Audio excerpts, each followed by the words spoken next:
നമസ്കാരം. Life net ന്യൂസിലേക്ക് സ്വാഗതം. പ്രധാന വാർത്തകൾ.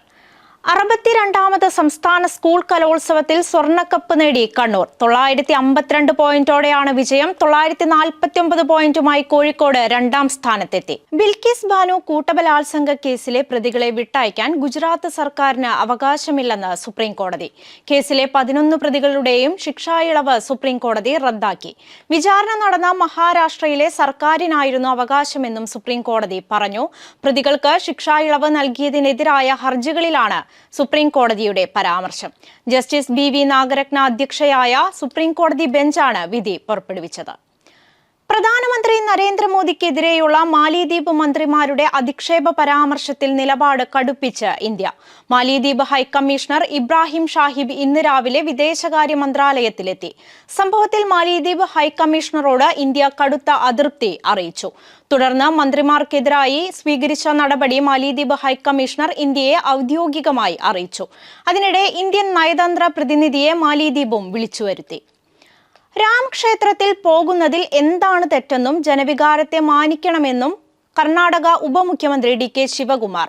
എല്ലാ മതങ്ങളിലും ജാതികളിലും വിശ്വസിക്കുന്ന രാജ്യമാണ് ഇന്ത്യ. രാമക്ഷേത്രം സ്വകാര്യ സ്ഥലമല്ലെന്നും പൊതു ഇടമാണെന്നും ഇക്കാര്യത്തിൽ AICC അന്തിമ തീരുമാനത്തിലേക്ക് വന്നുകൊണ്ടിരിക്കുകയാണെന്നും അദ്ദേഹം പറഞ്ഞു. മുഖ്യമന്ത്രിയുടെ ദുരിതാശ്വാസ നിധി വകമാറ്റിയ കേസിൽ ലോകായുക്ത ഉത്തരവ് ചോദ്യം ചെയ്തുള്ള ഹർജി ഹൈക്കോടതി ഫയലിൽ സ്വീകരിച്ച് എതിർകക്ഷികൾക്ക് നോട്ടീസ് അയച്ചു. മുഖ്യമന്ത്രി, മുൻ മന്ത്രിസഭയിലെ 18 അംഗങ്ങൾ അടക്കമുള്ളവർക്കാണ് നോട്ടീസ് അയച്ചത്. ഹൈക്കോടതി ചട്ടമനുസരിച്ച് മുഖ്യമന്ത്രിക്ക് പ്രത്യേക കത്ത് വഴിയാണ് നോട്ടീസ് കൈമാറുക.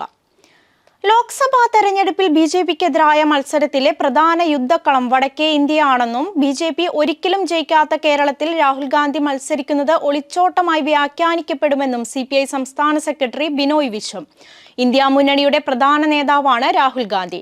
രാഹുൽ ഗാന്ധി വയനാട്ടിൽ മത്സരിക്കുമോ എന്ന് കോൺഗ്രസ് പരിശോധിക്കണമെന്നും അദ്ദേഹം ആവശ്യപ്പെട്ടു. KSRTC ജീവനക്കാരുടെ ശമ്പള വിതരണത്തിൽ നിർണായക ഉത്തരവ് പുറപ്പെടുവിച്ച ഹൈക്കോടതി. ജീവനക്കാരുടെ ശമ്പളം 2 ഗഡുക്കളായി നൽകാമെന്നാണ് ഹൈക്കോടതി ഉത്തരവ്. ആദ്യ ഗഡു 10-ാം തീയതിക്ക് മുൻപും 2ാം ഗഡു 20-ാം തീയതിക്ക് മുൻപും നൽകണം. എല്ലാ മാസവും 10-നകം മുഴുവൻ ശമ്പളവും നൽകണമെന്ന സിംഗിൾ ബെഞ്ച് ഉത്തരവ് ഡിവിഷൻ ബെഞ്ച് പരിഷ്കരിച്ചു. KSRTCയുടെ സാമ്പത്തിക സ്ഥിതി പരിഗണിച്ചാണ് നടപടി.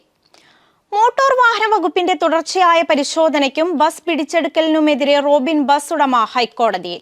കോടതിയലക്ഷ്യ ഹർജിയുമായാണ് റോബിൻ ബസ് ഉടമ ഹൈക്കോടതിയിലെത്തിയത്. ഹർജി ഹൈക്കോടതി ഫയലിൽ സ്വീകരിച്ചു. ഹർജിയുടെ പശ്ചാത്തലത്തിൽ സത്യവാങ്മൂലം സമർപ്പിക്കാൻ ഗതാഗത സെക്രട്ടറിക്ക് ഹൈക്കോടതി നിർദ്ദേശം നൽകി. ഇടുക്കിയിലെ പരിപാടിയിൽ പങ്കെടുക്കുന്നതിൽ നിന്ന് ഗവർണർ ആരിഫ് മുഹമ്മദ് ഖാനെ ആരും തടയില്ലെന്ന് LDF കൺവീനർ EP ജയരാജൻ. ഗവർണർക്ക് ഇടുക്കിയിലേക്ക് വരാനും വ്യാപാരികളുടെ ക്ഷണപ്രകാരം പരിപാടിയിൽ പങ്കെടുക്കാനും സ്വാതന്ത്ര്യമുണ്ട്. LDF നടത്തുന്ന ഹർത്താൽ ന്യായമാണെന്നും എല്ലാവർക്കും സംരക്ഷണം നൽകാൻ സർക്കാരുണ്ടെന്നും അദ്ദേഹം പറഞ്ഞു. ഗവർണറുടെ പരിപാടിക്ക് സംരക്ഷണമൊരുക്കാൻ ഡീൻ കുര്യാക്കോസിന്റെ ആവശ്യമില്ലെന്നും ഡീൻ പ്രശ്നമുണ്ടാക്കാതിരുന്നാൽ മതിയെന്നും അദ്ദേഹം കൂട്ടിച്ചേർത്തു.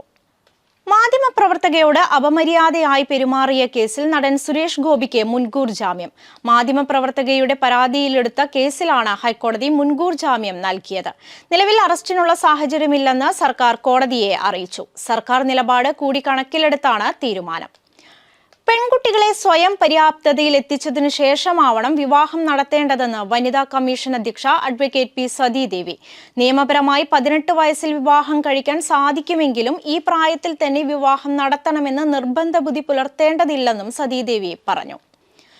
കോഴിക്കോട് കൂടത്തായി കൊലപാതക പരമ്പരയിലെ കേസിൽ നിന്ന് കുറ്റവിമുക്തയാക്കണമെന്ന പ്രതി ജോളിയുടെ ഹർജി സുപ്രീം കോടതി 3 ആഴ്ച കഴിഞ്ഞ് പരിഗണിക്കാൻ മാറ്റി.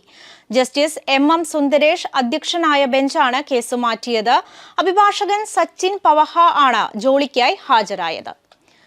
പൂനെ ലോക്സഭാ ഉപതെരഞ്ഞെടുപ്പ് സുപ്രീം കോടതി സ്റ്റേ ചെയ്തു. തെരഞ്ഞെടുപ്പ് നടത്തണമെന്ന ബോംബെ ഹൈക്കോടതിയുടെ ഉത്തരവാണ് സ്റ്റേ ചെയ്തത്. പൊതുതെരഞ്ഞെടുപ്പിന് 1 വർഷം സമയമില്ലെങ്കിൽ ഉപതെരഞ്ഞെടുപ്പ് വേണ്ട എന്നതിലാണ് സ്റ്റേ. ബംഗ്ലാദേശിൽ ഷെയ്ഖ് ഹസീന വീണ്ടും അധികാരത്തിലേക്ക്. തുടർച്ചയായ 5ാം തവണയാണ് ഹസീനയുടെ വിജയം. 300 സീറ്റുകളിലേക്ക് നടന്ന പൊതുതെരഞ്ഞെടുപ്പിൽ 200 സീറ്റുകളിലും ഷെയ്ഖ് ഹസീനയുടെ അവാമി ലീഗ് വിജയിച്ചു. 81ാമത് ഗോൾഡൻ ഗ്ലോബിൽ പുരസ്കാരങ്ങൾ വാരിക്കൂട്ടി ക്രിസ്റ്റഫർ നോളൻ ചിത്രം ഓപ്പൺഹൈമർ. മികച്ച സിനിമ ഉൾപ്പെടെ 5 പുരസ്കാരങ്ങൾ ഓപ്പൺഹൈമർ സ്വന്തമാക്കി.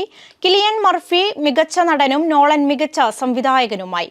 ലില്ലി ഗ്ലാഡ്സ്റ്റോൺ ആണ് മികച്ച നടി. സംസ്ഥാനത്ത് 4 ജില്ലകളിൽ ശക്തമായ മഴ മുന്നറിയിപ്പുമായി കാലാവസ്ഥാ വകുപ്പ്. പത്തനംതിട്ട, ആലപ്പുഴ, ഇടുക്കി, മലപ്പുറം ജില്ലകളിലാണ് യെല്ലോ അലർട്ട് പ്രഖ്യാപിച്ചത്. അടുത്ത 5 ദിവസം ഒറ്റപ്പെട്ട ശക്തമായ മഴയ്ക്കാണ് സാധ്യത.